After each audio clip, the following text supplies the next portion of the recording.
Good morning, everybody. Today I want to talk about Workday Rising and what's going on at Workday. I want to talk about agents and all the activity that's taking place in agentic AI. And then I want to talk about Boeing. So first of all, on Workday, I spent 3 days at the Workday Rising conference this week. For those of you that went, it was a spectacular event. Just first class in the way they put it together. And what they launched primarily, along with many, many other things, was Workday Illuminate. Workday Illuminate is the new name for what was originally called Workday AI. It refers to the AI infrastructure underneath Workday, which is a shared infrastructure that allows Workday to access data from all of the Workday information in your tenant of Workday. So you as a Workday client essentially have an AI platform underneath Workday that can look at all the information across all the domains of Workday. It's very, very powerful because now you have essentially cross-business analysis and cross-business generative AI from all of the information in financial systems, accounting, payroll, HR, talent, learning, all of those systems in one place. So one of the scenarios they showed, which I thought was very impressive, was, you're in the finance system, the company's ending the quarter, you're behind budget on the P&L, the company's losing or lost a little bit of money compared to where it's supposed to be. The system goes in, looks around through the various parts of Workday and says, well, one of the large contributors to your profit reduction is a whole bunch of overtime over here in this business area. Let's look at the overtime. Who are the managers responsible for the overtime? Let's dive into the overtime team that's going through the overtime. Let's reorganize the team. Let's decide if we need to hire more people. Let's decide if we need to shrink the team. Let's decide if we need to change the comp structure. You can sort of see the scenario, how that would all work. And a good AI agent essentially could figure that out and then give you a whole series of activities that you could embark on to improve the profit picture of the company. That's actually a very hard problem to solve for the CFO's office and the CHRO, who probably wouldn't be involved that much without an AI system like Illuminate. It also, by the way, manifested in an improvement to the Workday Assistant. The Workday Assistant now looks a little bit more like the Microsoft Copilot, and so you can ask it more how-to questions, and it will find the relevant buttons and pages and interactions in Workday and do them for you. It's not quite as advanced as Joule from SAP. SAP Joule is a little more advanced than this, but they're really making a lot of progress. So it was a very, very impressive event. And I walked away saying, Workday is really getting their act together here on AI in a big hurry. And by the way, the second thing that was really big is we announced our partnership with Workday. We are now not just an analyst covering Workday. We are now a partner with Workday in Galileo. And we did a big demo of Galileo for a bunch of Workday people and showed them how Galileo can do compensation analysis and create behavioral interviews based on job descriptions, understand skills and identify skills of different roles and all sorts of things like that, which I know you guys are going to want to see. And we also talked at the Workday CHRO session about how Galileo will eventually be integrated into the Workday corpus and the Workday Assistant. So we are now starting that work, and we'll tell you more about that as it comes along. We have a lot of announcements on Galileo coming, by the way.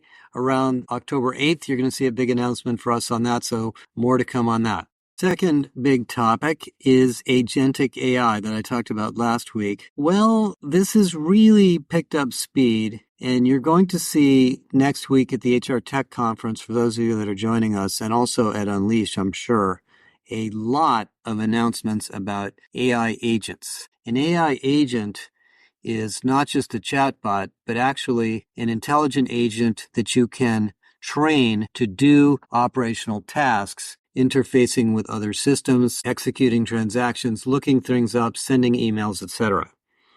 And this week, it went nuts. All of the major software companies in the enterprise space started to announce agents. Workday talked about it a little bit, not a lot, but Salesforce really talked about it, and I really had to laugh at Mark Benioff, who I find very entertaining, joking around that the Microsoft Copilot is really nothing more than Clippy, and then if you really want to have agentic AI, you have to use the Salesforce platform. And Salesforce has not only launched something called Agent Force with a bunch of tools to build agents, but they're also charging $2 per conversation for the agents, which I don't think is going to sell, even though that may be the cost structure of executing these things. I think the vendors are going to have to eat that cost structure in other ways. But that's where this has gone in the last 1 week since I talked to you guys about it last week.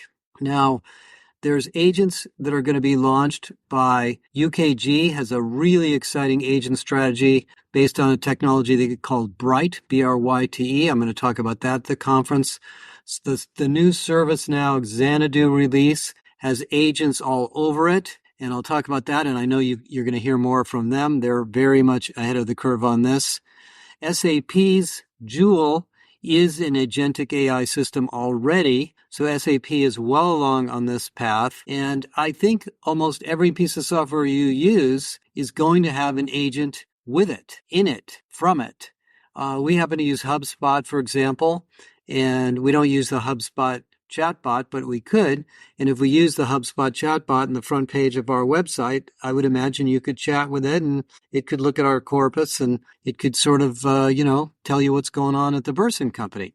Now, I want to get back to Microsoft for a minute. Microsoft, not to be outdone by Salesforce, also announced a whole bunch of upgrades to the Copilot Studio, which is designed to help you build agents. And I actually went through a lot of the Microsoft stuff over the week when I had time, and I think it's quite sophisticated. So I think that Microsoft Copilot might be getting a little bit of a bad name from people like Mark Benioff, but it has the potential to do a lot. So don't count Microsoft out on this. A lot of IT departments are Microsoft shops, and they will be able to turn these Microsoft Teams and Office integrated co-pilots into much more sophisticated agents also. So as happens in software, as soon as a new idea comes out and people want to buy it, there's a war for attention and there's a war for consumption by the big vendors, and they all want to be in there first. By the way, Oracle, not to be undone, also announced 50 agents in their suite. Now, I don't know how good any of these agents are, how sophisticated they are. The ones that come from companies like UKG or ServiceNow that are built into known application areas are going to be much more likely to be well built out than the, supposed agents from others that are probably more like journey tools. But these things are going to get more sophisticated over time very quickly. And in our conversations with Microsoft and others, the agents will talk to each other. So, if one agent is intelligent on customer service and another agent is intelligent on IT security, and somebody asks a question of the customer service agent about the security issue, it may communicate to the security agent behind the scenes and come back and answer your question for you. It's really an exciting new world. And what it opens up the door to is two big issues in HR. First, there will be job loss or job decomposition from these agents. Because if the agent can take the process work that you do in your job, and something like 70-80% of business execution work is process related, then you can do the more creative design work, and the agent can take the process work off your plate. Now, if you're a call center agent, of course, quite a bit of your work is process, but if it's repeatable questions you're getting over and over again, that will be handled by an agent. And that changes the number of people you need in those jobs, which means you're going to have people that are going to be redeployed or retrained to do other things. It changes the nature of the work they do. They're not just doing process, rote, step-by-step work anymore. Now, the human agent that used to be answering the same question over and over is watching the chatbot and training it, or perhaps working on more sophisticated agentic rules to put in the chatbot about things that it doesn't know how to do yet. So we are really going to upskill a lot of operational jobs with these agents and eliminate a lot of jobs too. Now, I don't mean that they're going to be eliminated. I think they're going to move to other places. I was at a big bank a couple of weeks ago, or about maybe more like a month ago, and we were talking about this because banks have a lot of back office jobs that are, perfect for agentic AI. And this particular bank had already estimated that there were about 20,000 people in their call centers that were going to need new roles.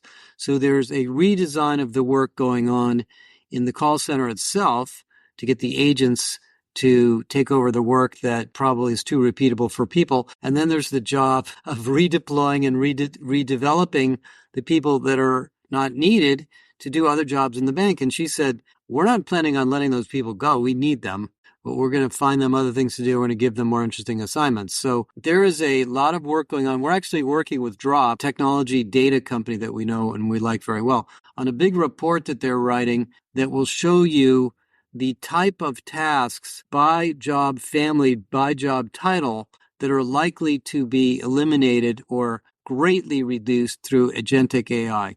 There have been other studies done on this for AI in general, but now that we know kind of what the agents do, you can look task by task and make a decision almost directly which of the tasks these people are doing we can just put into these AI agents. I personally don't believe Salesforce is going to be the big player here. I think the big player here is going to be the core IT providers that the IT organization already uses. Salesforce will be part of that, but I think Microsoft will be big. I think Google will be big. I think others. And there's going to be a lot of tools like this, just like there's a lot of chatbots now that can access LLMs. That will be part of this new world. And we're looking at, bringing Galileo into this world too. We actually have some really interesting, what we call super prompts in Galileo that light it on fire to start asking you questions instead of you asking it questions. So it can interrogate you to help you make a better decision about some HR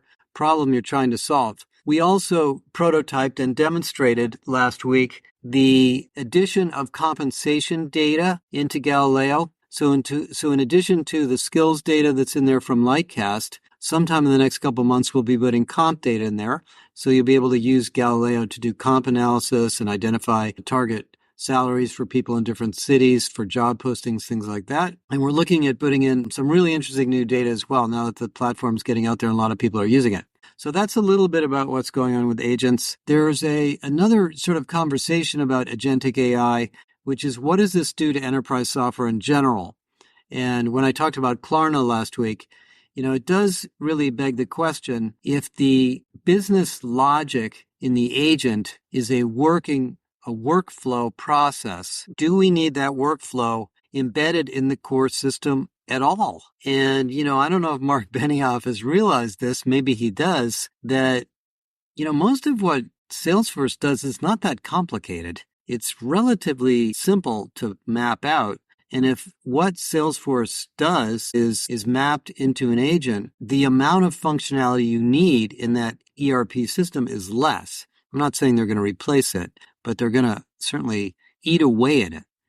And so that's why it's really important from the standpoint of these companies' revenues that these companies build agents of their own so that the business logic doesn't go to the Microsoft Copilot.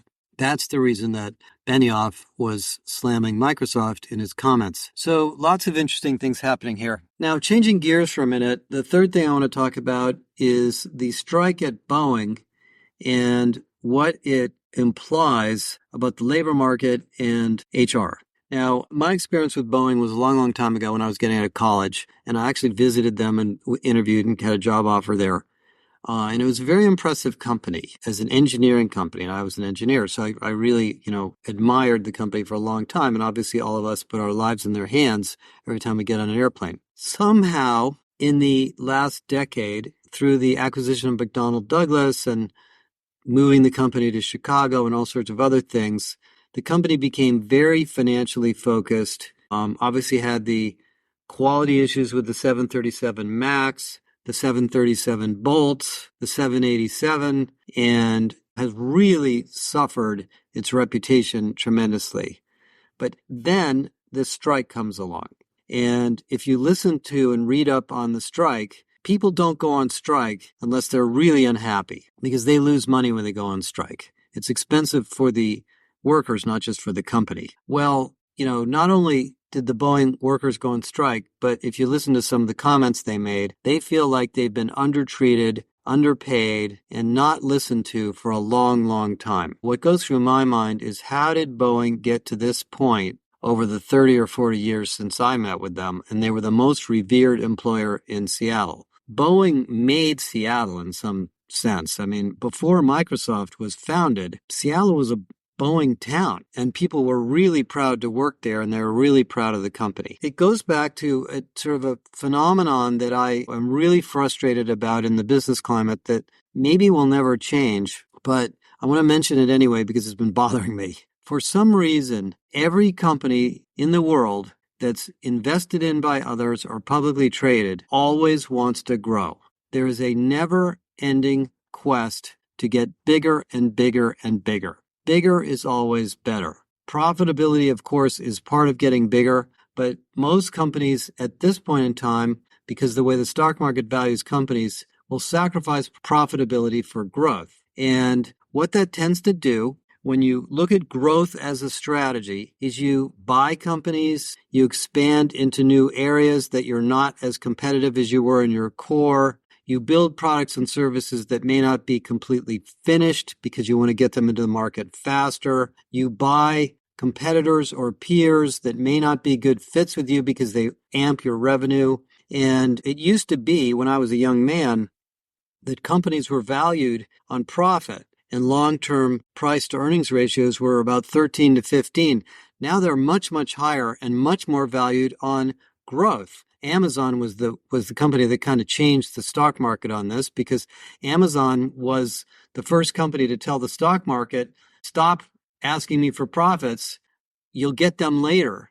I'm going to focus on growth. And people finally got that and invested in it. And so Boeing and every other major company that's either, and by the way, if you're a private company, you don't have to do this, but I'm talking about companies that have investors. So you enter onto this growth path. By the way, a good example of this is Salesforce, that's bought 20 other software companies in the last few years and has very little organic growth of their own, by the way. The Salesforce platform itself isn't growing, but a lot of these other ones are. And you end up with a company that either becomes very hard to manage, is competing in a lot of markets that you can't maintain your competitive advantage, that might turn into an organization that's uncompetitive in some areas simply due to a lack of management attention and management time, and possibly doesn't pay attention to its employees. Because as they talked about at Workday, which I've talked about a lot in my book, you will never find a company with unhappy employees that has happy customers. It does not exist. And you could argue, and I would argue that this myself to most of you, that taking care of your employees is more important than taking care of your customers or your shareholders, because they are the ones that are taking care of your customers and your shareholders. So you look at Boeing, that came from this iconic quality, safety, engineering-centric company that pioneered jet travel in the United States. If you're as old as I am, you remember the Boeing 707 and what an enormous innovation that was in the world, to this point where they might run out of cash, or they might run out of, I don't know that they're at that point, but it's really a bad situation. And we run into a lot of this in HR because the HR leaders in big companies are involved in a lot of these growth strategies. So I have to believe that while Boeing was expanding and building new plants and pushing the production lines to go faster and faster and faster, there were HR people somewhere floating around, including the CHRO and others, that were probably aware of the stress and kickback they were getting from the workers. My advice to you as an HR person is, one of your jobs is not just to represent management, but it's to push back on management and raise these issues in a collaborative way so that you represent the voice of the workforce as well as the voice of the company and the voice of the market. Now, will we ever change this mentality of constant growth? I'm not certainly going to be able to do that, but I think there are some significant issues that might take place. We're going through, obviously, a lot of agony around the world about global climate change. The energy industry is being transformed because of the need for energy for AI, electric cars. People are restarting nuclear power plants. These are symptoms of a global economy that is causing problems because of growth. And I think the reason that the birth rate is so low and we're not having children and we're not getting married and there's a lot of mental health and well-being issues in most of the developed economies is because growth isn't the answer. Growth doesn't necessarily make an economy or a population or a citizenship world better. Now, the United States, I know relative to other countries, I travel a lot, is an economy that thrives on growth. Even Kamala Harris wants to spend a bunch of money on startups and small companies, which is great. But I'm not talking about startups. I'm talking about big companies. I know that from my experience running 2 companies in my own career and working for 3 or 4 others, that in several cases, when the company focused entirely on growth, it lost its perspective on the competition and the market. That was what caused Sybase to eventually become acquired by SAP, where I spent 8 years of my life. That was what happened to IBM in the 1980s when they were unwilling to capitulate on the changing technology landscape in computing because they had grown so successfully in the mainframe era. They could not make that transformation. They didn't see it. They didn't believe it. They were too enamored with their own growth, even though it still is a fantastic company and it has reinvented itself. Even in my own company, the company that I sold to Deloitte, we grew pretty fast. We grew at a 35% rate almost every year that we were in business. And I remember reaching a point where I just felt like everybody was exhausted. And we ended up having, some turnover and some other issues because of the growth rate we had. We didn't have a lot of capital because we were self-funded. So growth is a tricky strategy. I think the way to avoid these kinds of problems is to focus on your market, on your customers, on your products, on your services, and let growth come. Growth will come if you're a well-run company. I'm not a business school professor, so I'm not here to teach you, a course on this. But, the Boeing story is a really significant learning lesson for all of us on how to run a sustainable, what I call enduring company. And if you read my book, Irresistible, I think you'll see dozens and dozens of stories there of companies that have been around a long, long time, that have grown without sacrificing their values, without sacrificing their product quality, without sacrificing their attention to detail and their focus on their customers, as well as, of course, taking care of their shareholders. Okay, so that's a little bit about what's been going on in my life. Next week is the HR Technology Conference. We're going to be launching the HR AI Trailblazers. Stay tuned for that on Wednesday. Come to my keynote and you'll learn more about what's going on in the market. I have a very long keynote. I'm going to go through a whole bunch of material on what's going on in the HR tech market. And then 2 weeks later, we'll be doing a big Galileo announcement. And then the week or week after that, we'll be at Unleash over in Paris. So I hope to see many of you. Have a great weekend, everybody. Talk to you again soon.